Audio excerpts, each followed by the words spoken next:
All of you. तो चलिए chemistry batch में आप लोग को मोस्ट वेलकम करते हैं। और केमिस्ट्री की इस सीरीज़ में हम लोग आज एक इम्पॉर्टेंट और बहुत ज़्यादा इम्पोर्टेंट टॉपिक की चर्चा करेंगे और वो टॉपिक होगा हाइब्रिडाइजेशन। मैं आपको बता दूं ये hybridisation chemical bonding molecular structure chapter में पढ़ा दिया गया है पूरा डिटेल, और आप क्लास 11th में पढ़े होंगे। ये टॉपिक क्लास 11th में, क्लास 12th में बहुत बड़ा रोल है ना प्ले करता है, और पी ब्लॉक एलिमेंट जितने सारे इनऑर्गेनिक केमिस्ट्री वहाँ बहुत बड़ा इसका रोल है। तो हम लोग इस टॉपिक को हम लोग बिना देर किए हम लोग देखने की कोशिश करेंगे। हाइब्रिडाइजेशन भी आप पढ़े होंगे और इसका यूज करके किसी का भी हम लोग ज्योमेट्री और उसका स्ट्रक्चर को हम लोग ड्रा करेंगे और देखेंगे कि कितने बॉन्ड पेयर, कितने लॉन्ग पेयर होते हैं, प्लस स्ट्रक्चर को कितना ईजिली से, कितना आसानी से हम लोग ड्रा कर सकते हैं। ठीक है, तो बिना देर किए हम लोग देखने की कोशिश करते हैं हाइब्रिडाइजेशन। मैं आपको बता दूं कि हाइब्रिडाइजेशन आप सीखे होंगे, आपको पता होगा कि हाइब्रिडाइजेशन जनरली sp हाइब्रिडाइजेशन होता है, sp2 होता है, sp3 होता है, sp3d होता है, sp3d2 होता है, sp3d3 होता है। अगर ये आप हाइब्रिडेशन नहीं सीखे होंगे तो आप कमेंट सेक्शन में जरूर कमेंट करेंगे, इसके लिए स्पेशल वीडियो आप लोग को तैयार कर दिया जाएगा। हम ये मानकर चल रहे हैं कि हाइब्रिडेशन आप सीखे हैं, इसका यूज करके हम लोग ज्योमेट्री को ड्रा करेंगे। तो चलिए हाइब्रिडेशन की अगर बात करें तो sp hybridisation, sp2, sp3, sp3d, sp3d2 और sp3d3 की बात करेंगे, जहाँ पे sp हाइब्रिडेशन में टोटल 1s और एक p ऑर्बिटल पार्टिसिपेट करता है, मीन्स इसके पास 2 है ना इलेक्ट्रॉन पेयर मौजूद होते हैं। sp2 की बात करेंगे तो 1s और 2p हो है ना ऑर्बिटल शेयर पार्टिसिपेट करता है, इसमें 3 इलेक्ट्रॉन पेयर क्या होता है हिस्सेदारी लेती है।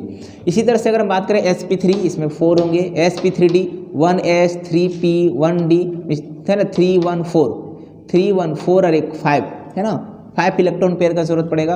sp3d2 की बात करेंगे तो इसमें 6 इलेक्ट्रॉन पेयर का जरूरत पड़ेगा।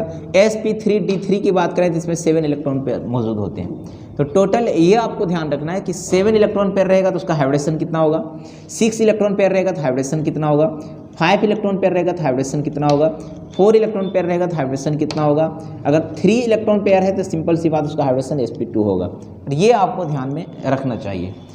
अगर इतना ध्यान है तो फिर हम लोग देखते हैं कि कोई भी मॉलिक्यूल का हाइब्रिडेशन कैसे निकालते हैं। ठीक है, तो इसके लिए एक छोटा सा फार्मूला है, हम लोग फार्मूला देखते हैं, फिर बाकी हम लोग शॉर्ट ट्रिक का यूज़ करेंगे। ठीक है, फार्मूला ये है आपके पास 1/2 × v + m - c + a है ना। इलेक्ट्रॉन पेयर निकालने का फार्मूला हम लोग यहाँ से निकाल सकते हैं सिंपल वे में, है ना। 1/2 × v + m - c + a, where यहाँ पे v को हम लोग कह सकते हैं valence electron of atom, violence electron of central atom, जो सेंट्रल एटम होता है उसका वायलेंस इलेक्ट्रॉन को हम लोग भी कहेंगे। m इक्वल टू होता है number of monovalent atom, number of monovalent atom. अब क्या होता है मोनोवैलेंट एटम भाई, तो जिसका वैलेंसी 1 होता है उसी को हम लोग कहते हैं मोनोवैलेंट एटम। मोनोवैलेंट एटम देखिए ये सब है, hydrogen, lithium, sodium, potassium, rubidium, caesium, francium. ठीक है, fluorine, chlorine, bromine, iodine, statin. आप इसको इस तरह से भी याद कर सकते हो, हे ली ना कर रब से फरियाद, फिर कल बाहर आई अंटी। तो ये एलिमेंट कहीं पे अगर आपको दिखे तो समझ लेंगे कि ये मोनोवैलेंट एटम है, और जितने मोनोवैलेंट एटम रहेगा वहाँ पे हम लोग m के जगह पर इसका वैल्यू पुट करेंगे।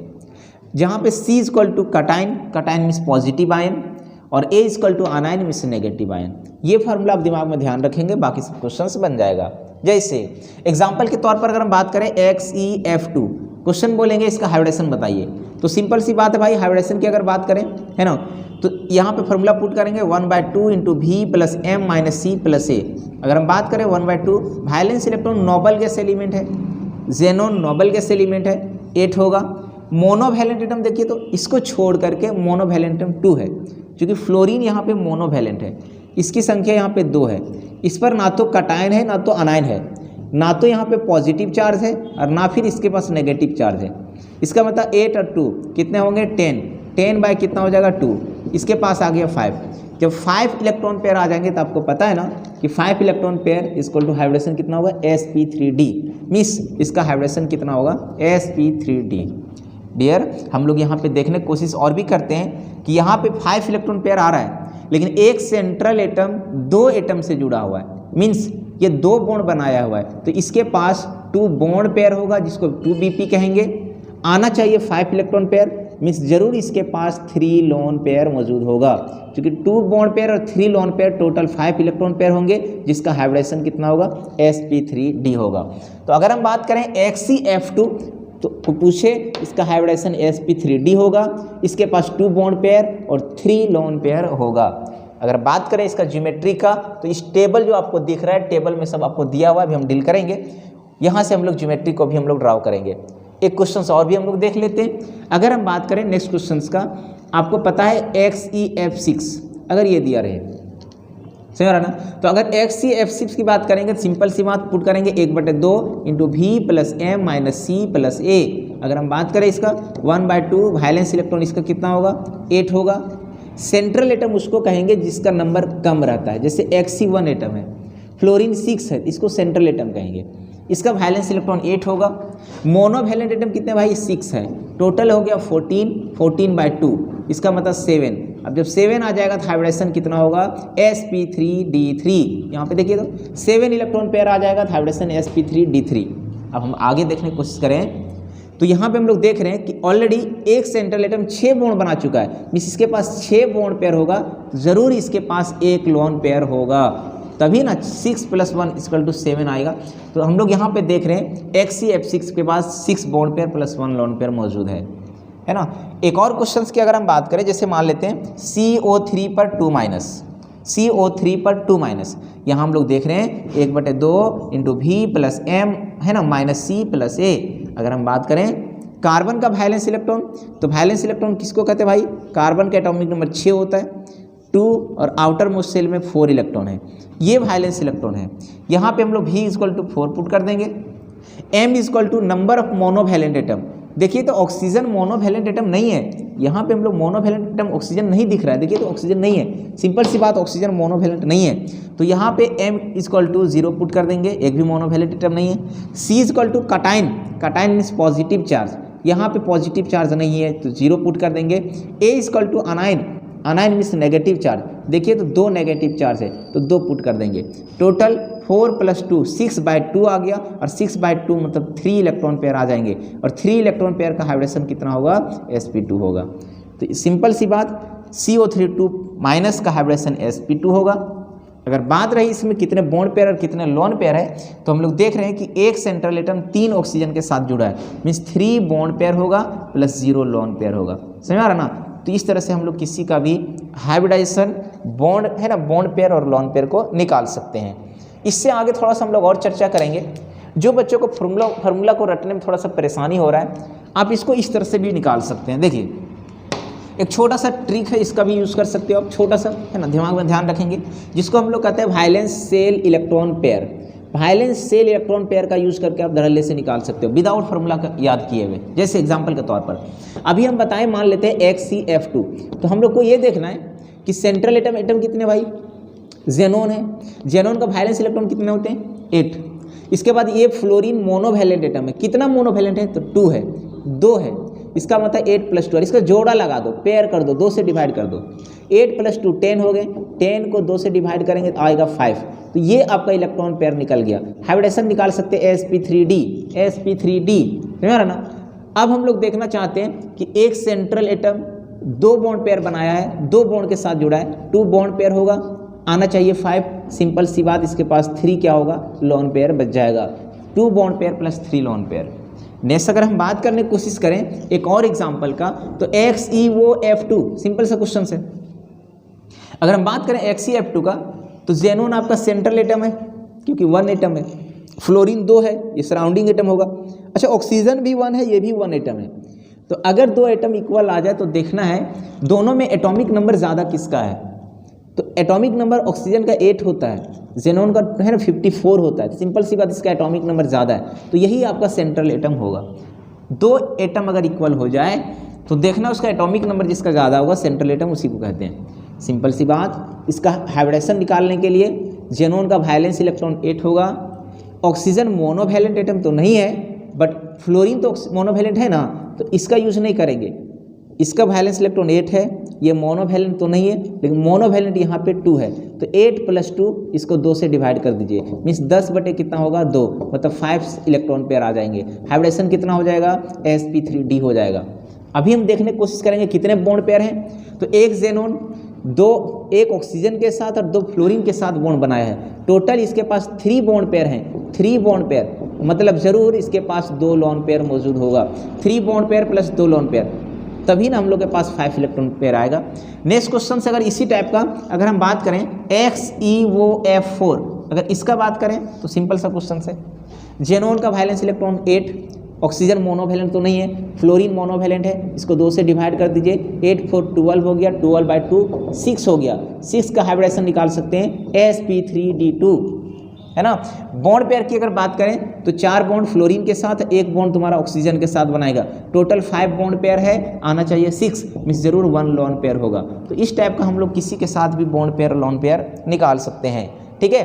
अगर हम बात करें कोई मॉलिक्यूल प्लस में दिया हो या माइनस में दिया हो, है ना, जैसे मान लेते CO3 पर 2-, तो ये वैलेंस इलेक्ट्रॉन है, इसका वैलेंस इलेक्ट्रॉन निकालेंगे, सेंट्रल एटम का 4 होगा, मोनोवैलेंट एटम नहीं है, यहाँ 2- है, मीन्स 2 इलेक्ट्रॉन और ले चुका है, तो यहाँ पे माइनस रहेगा तो हम लोग यहाँ पे ऐड कर देंगे, बटा 2 से डिवाइड करेंगे, है ना। 4 2 6/2 मीन्स 3 आ गया, हाइब्रिडेशन कितना हो जाएगा, sp2 हो जाएगा।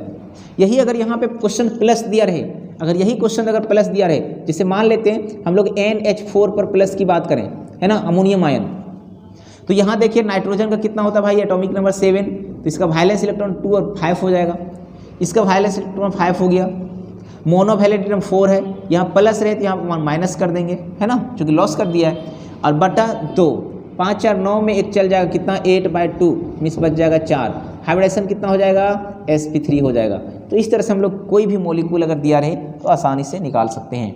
नाइट्रोजन फैमिली का एक इंपॉर्टेंट एलिमेंट है जो आपको पता होगा, अमोनिया, जिसका फॉर्मूला NH3 होता है। इसका अगर हाइब्रिडेशन निकालना चाहेंगे, सिंपल सा क्वेश्चन, नाइट्रोजन का एटॉमिक नंबर 7 होता है, 2 और 5, ये आपका वैलेंस इलेक्ट्रॉन है, आउटर मोस्ट इलेक्ट्रॉन, इसका वैलेंस इलेक्ट्रॉन 5, मोनोवैलेंट 3 हो गया, बाय 2 हो गया, 8/2 मीन्स 4 इलेक्ट्रॉन पेयर की बात करेंगे तो हाइब्रिडेशन कितना हो जाएगा, sp3, समझ आ रहा ना। अब यहाँ पे देखिए कि एक नाइट्रोजन 3 बॉन्ड के साथ जुड़ा हुआ है, मीन्स 3 बॉन्ड पेयर है, तो जरूर इसके पास एक लोन पेयर होगा।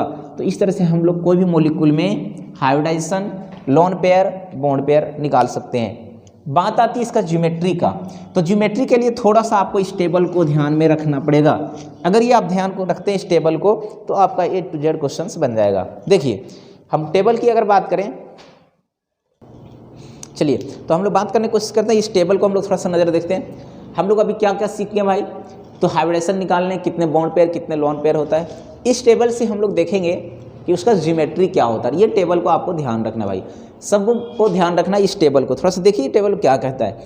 अगर आपके पास ये वाला टेबल आपका है, यहाँ पे देखिए ये वाला, ये टेबल की अगर बात करें तो इलेक्ट्रॉन पेयर का टेबल ये है, यहाँ पे bond pair and lone pair का टेबल ये है, this is the geometry table and this is the structure table, ठीक है। बस ये 4 कॉलम को आपको ध्यान रखना है, इसी को आपको ध्यान रखना है।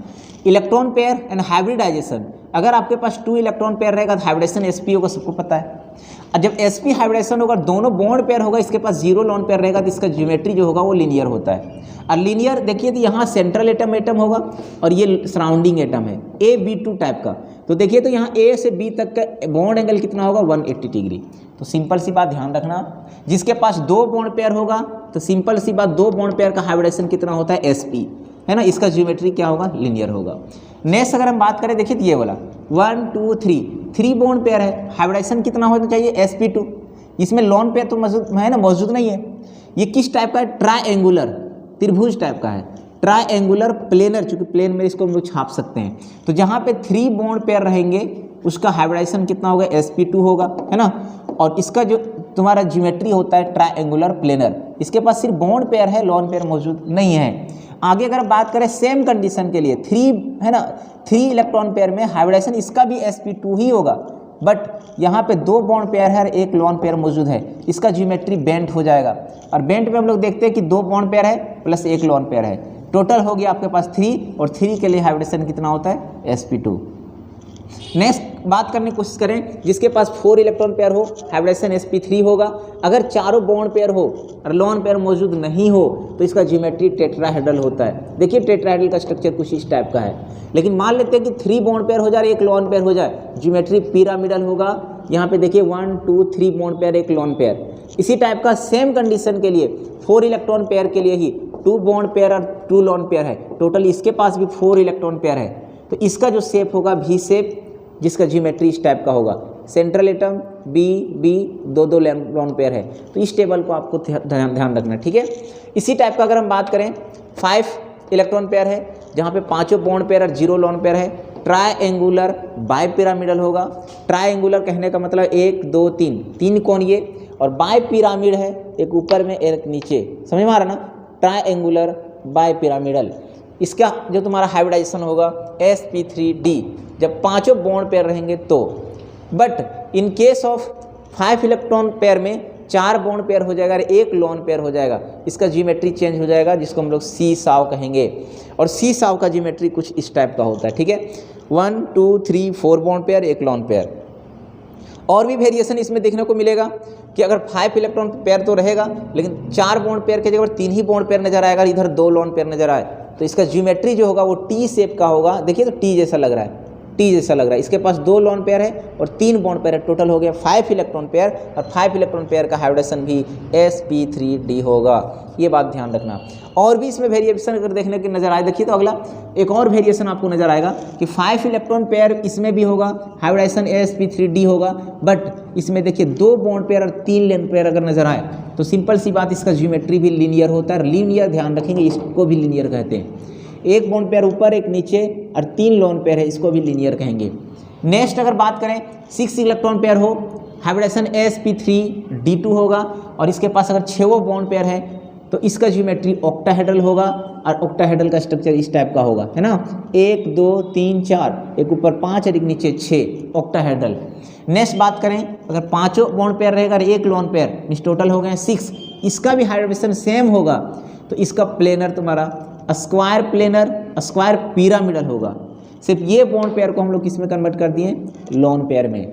मीन्स 1 2 3 4 और 5 बॉन्ड पेयर है और 1 लोन पेयर है। यहाँ पे क्या करेंगे, एक और बॉन्ड पेयर को खत्म कर दो और लोन पेयर में कन्वर्ट कर दो, इसका ज्योमेट्री स्क्वायर प्लेनर होगा। देखिए दोनों बॉन्ड पेयर कन्वर्ट हो गया लोन पेयर में, means 4 bond pair 2 lone pair. इस टाइप के स्ट्रक्चर को कहते हैं स्क्वायर प्लेनर। सेकेंड लास्ट, अगर 7 इलेक्ट्रॉन पेयर रहेंगे और 7 बॉन्ड पेयर रहेगा, 0 lone pair, hybridisation sp3d3, pentagonal bipyramidal, 1 2 3 4 5, pentagonal, एक पिरामिड ऊपर एक पिरामिड नीचे, पेंटागोनल बाय पिरामिडल, समझ में आ रहा ना। तो इस तरह से हम लोग लिख सकते हैं। एक लास्ट 7 इलेक्ट्रॉन पेयर होगा, 6 बॉन्ड पेयर, 1 लोन पेयर की बात करेंगे, इसको कहते हैं डिस्टॉर्टेड ऑक्टाहेड्रल, जिसमें हम लोग क्या करेंगे, ये जो बॉन्ड पेयर था इसको कन्वर्ट कर दिए लोन पेयर, बाकी चीज़ों का त्यों रहा।